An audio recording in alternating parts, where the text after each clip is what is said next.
இருவரும் பேசாமல் நடந்து கொண்டிருந்தார்கள். அவ்வப்போது ஒருவரை ஒருவர் பார்த்து கொண்டார்கள். என்ன மாதனி, பேசாம வர என்றான் சுந்தர்.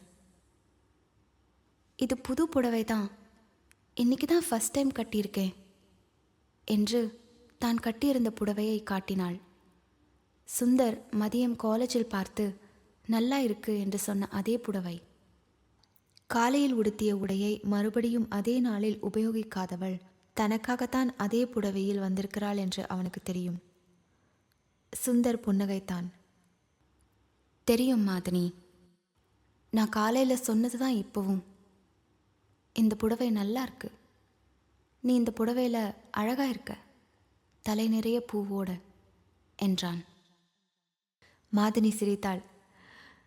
நீ பூவை கவனிக்கலையோன்னு நினைச்சேன் என்றபடியே அனிச்சையாக பின்தலையில் பூவை தொட்டு பார்த்து கொண்டாள். ஒன்று தெரிஞ்சுக்கோ மாதனி, எனக்கு உன்னைய புடவையிலையும் பூவோடையும் பார்க்கத்தான் ரொம்ப பிடிக்கும். நீ புடவையில் இருக்கியான்னு, பூ வச்சுண்டு இருக்கியான்னு தான் நான் எப்போவுமே முதல்ல நோட் பண்ணுவேன் என்றான் சுந்தர் சீரியஸான குரலில். மெதுவாய் நடந்து கொண்டிருந்தார்கள். இன்னைக்கு இப்படி சுற்றி போலாமா என்று சுந்தர் ஒரு தெரு காண்பிக்க மாதனி உடனே சரி என்றாள்.